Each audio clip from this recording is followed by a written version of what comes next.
Genesis 22. After these things, God tested Abraham and said to him, Abraham. And he said, Here am I. He said, Take your son, your only son Isaac, whom you love, and go to the land of Moriah, and offer him there as a burnt offering on one of the mountains, of which I shall tell you. So Abraham rose early in the morning, saddled his donkey, and took 2 of his young men with him and his son Isaac. And he cut the wood for the burnt offering, and arose and went to the place of which God had told him. On the 3rd day, Abraham lifted up his eyes and saw the place from afar. Then Abraham said to his young men, Stay here with the donkey. I and the boy will go over there and worship and come again to you. And Abraham took the wood of the burnt offering and laid it on Isaac his son. And he took in his hand the fire and the knife. So they went both of them together. And Isaac said to his father Abraham, My father. And he said, Here am I, my son. He said, Behold, the fire and the wood, but where is the lamb for a burnt offering?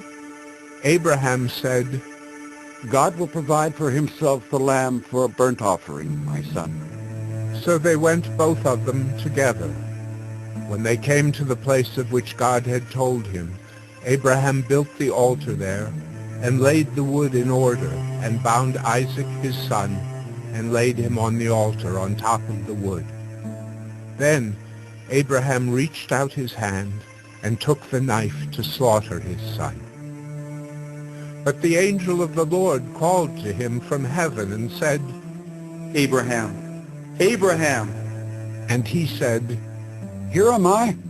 He said, Do not lay your hand on the boy, or do anything to him, for now I know that you fear God, seeing you have not withheld your son, your only son, from me. And Abraham lifted up his eyes and looked, and behold, behind him was a ram caught in a thicket by his horns. And Abraham went and took the ram and offered it up as a burnt offering instead of his son. So Abraham called the name of that place, The Lord Will Provide. As it is said to this day, On the mount of the Lord it shall be provided. And the angel of the Lord called to Abraham a second time from heaven and said, By myself I have sworn, declares the Lord, because you have done this, and have not withheld your son, your only son.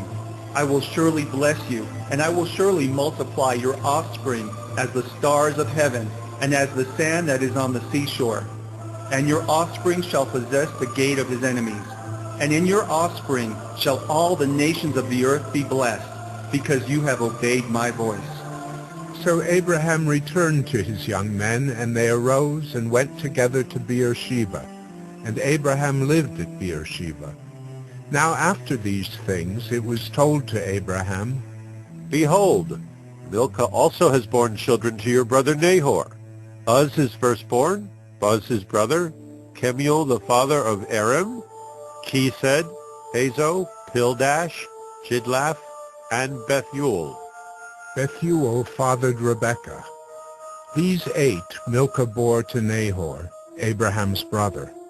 Moreover, his concubine, whose name was Reumah, bore Tebah, Gaham, Tahash, and Maacah.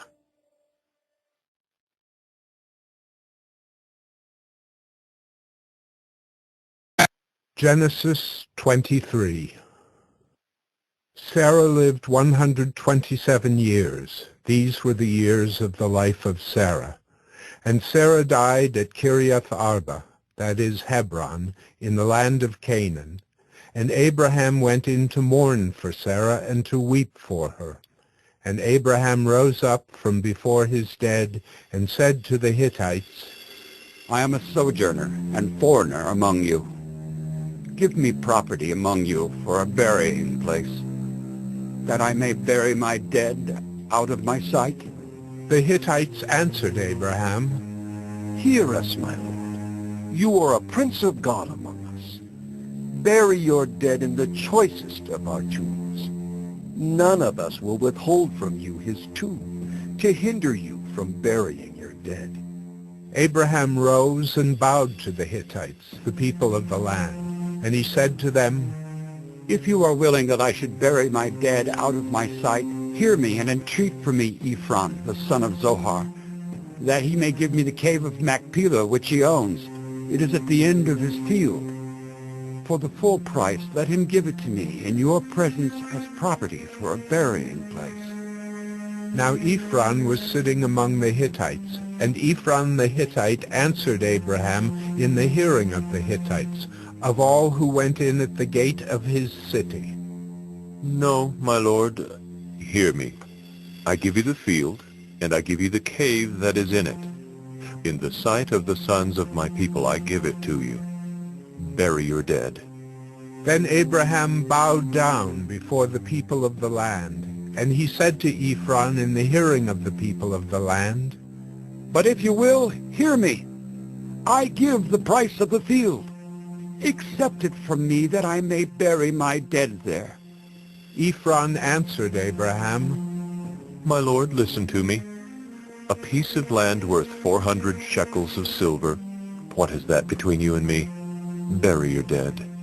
Abraham listened to Ephron, and Abraham weighed out for Ephron the silver that he had named in the hearing of the Hittites, 400 shekels of silver, according to the weights current among the merchants. So the field of Ephron in Machpelah, which was to the east of Mamre, the field with the cave that was in it, and all the trees that were in the field, throughout its whole area, was made over to Abraham as a possession in the presence of the Hittites, before all who went in at the gate of his city. After this, Abraham buried Sarah his wife in the cave of the field of Machpelah east of Mamre, that is Hebron, in the land of Canaan.